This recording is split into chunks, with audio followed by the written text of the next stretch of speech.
کسی زاویے سے انشاءاللہ ہم نہیں کریں گے. جس طریقے سے آپ کا حکم آئے گا اسی طریقے سے اس حکم کی تعمیل کی جائے گی. حضرت موسیٰ علیہ السلام اور حضرت خضر علیہ السلام کا جو یہ مکالمہ ہے قرآن کریم کے اندر، وہ ہم طلبہ کو خاص طور سے ایک یہ پیغام دیتا ہے کہ حصول علم کے لیے اپنے بڑوں کا ادب، ان کا احترام، ان کی اطاعت، ان کی فرما برداری یہ انتہائی لازمی اور ضروری چیز ہے. اس کے بغیر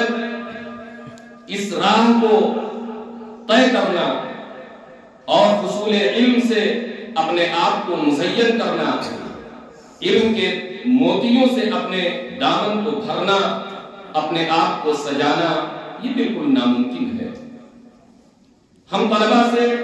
خاص طور سے اس سلسلے میں کم عمری کی وجہ سے، نادانی کی وجہ سے اس سلسلے میں بسا اوقات بڑی کوتاہیاں ہو جاتی ہیں، بڑی غلطیاں ہو جاتی ہیں. وہ کسی تمرد اور ضد اور سرکشی اور اناد کی بنیاد پر نہیں، نادانی میں، لاؤبالی پن میں.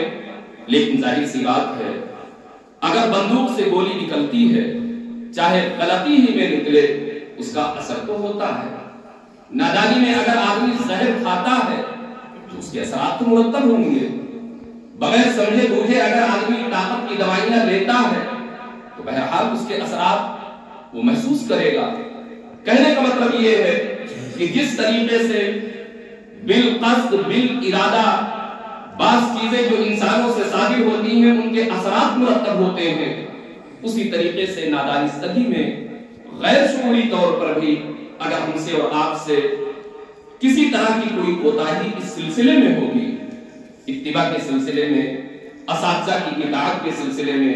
ان کے حکموں کی تابعداری کے سلسلے میں، تو یہ ہماری اور آپ کی زندگیوں پر اثر انداز ضرور ہوگی. تو اس سلسلے میں سب سے پہلی گزارش یہی ہے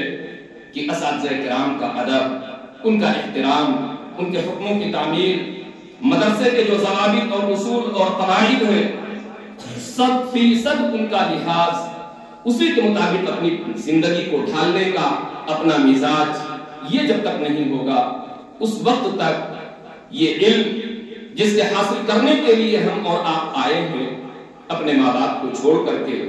اپنے علاقوں اور وطن کو خیر بات کہہ کر کے، ہر طرح کے عیش و آرام کو تج کر کے، ساری مشقتوں اور کلفتوں اور تکلیفوں اور مصیبتوں کو برداشت کر کے یہ چیز ہمیں اور آپ کو حاصل نہیں ہو پائے گی.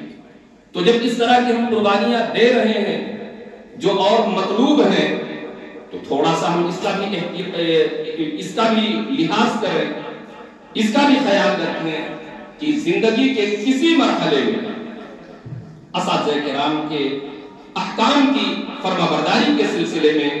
ہم سے کسی طرح کی کوئی کوتاہی نہیں ہونی چاہیے. کئی مرتبہ ایسا ہوتا ہے کہ اساتذہ کرام کسی ایسی چیز سے منع کرتے ہیں جو فی الفور سمجھ میں نہیں آتی ہے اور ایسا لگتا ہے کہ یہ بلا وجہ کی چیز ہے،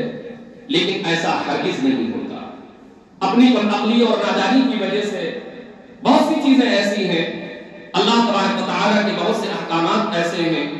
جو غیر مدرک بالعقل ہوتے ہیں، جن کی توجیہ ہم اور آپ نہیں کر سکتے،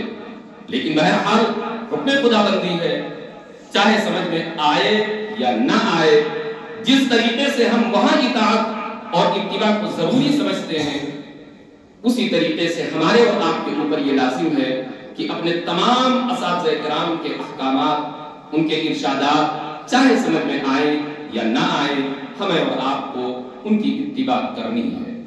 دوسری چیز اپنے اوقات کا پاس و لحاظ. ظاہر سی بات ہے آج کل ہمارے اور آپ کے پاس ضیاء وقت کے لیے ہو سکتا ہے یہ چیز یہاں نہ ہو، لیکن عموماً ہم لوگ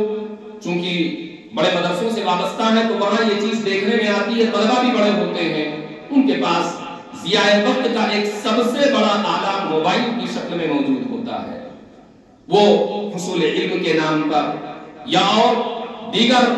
چیزوں کے نام پر اسے استعمال کرتے ہیں اور اس کی اجازت بھی بسا اوقات وہ خاموشی سے چاہتے ہیں.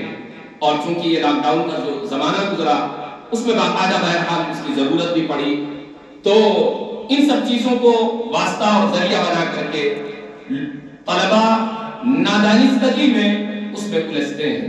اپنے اوقات کو ضائع کرتے ہیں، برباد کرتے ہیں۔ تو خاص طور سے اپنے وقت کی ایک ایک منٹ کی قدر و قیمت اور اس کی حفاظت کیجیے، اس لیے کہ اس زندگی میں جتنا آپ کچھ اپنے آپ کو بنا لیں گے، یہ سمجھ لیجیے آگے کی زندگی میں یہی ساری چیزیں کام آئیں گی۔ تو ایک تو یہ ہے کہ اوقات کی حفاظت، اور اس سے پہلے اساتذہ کا، اپنے بڑوں کا، ذمہ داروں کا ادب و احترام، اور اپنے اوقات کی قدر و قیمت۔ یہ دو چیزیں اگر آپ نے کر لی تو پھر ہم سمجھتے ہیں کہ انشاءاللہ وہ علم جسے حاصل کرنے کے لیے آپ یہاں آئے ہوئے ہیں، پھر اس حصول علم کے سلسلے میں کوئی اور چیز مانع اور رکاوٹ نہیں بن سکتی۔ بہرحال وقت کم ہے، تفصیلی گفتگو انشاءاللہ ہمارے اور آپ کے بڑے مولانا شیخ ابرار صاحب موجود ہیں، وہ کریں گے۔ میں انہی چند کلمات پر آپ سے اجازت چاہتا ہوں، دعا کیجیے اللہ تبارک و تعالی اپنے بڑوں کی اتباع اور ان کی اطاعت و فرما برداری کی توفیق مجھے بھی نصیب فرمائے، اور آپ سبھی حضرات کو بھی، اور اپنے اوقات کی حفاظت کی توفیق نصیب فرمائے۔ آمین۔ وآخر دعوانا ان الحمد للہ رب العالمین۔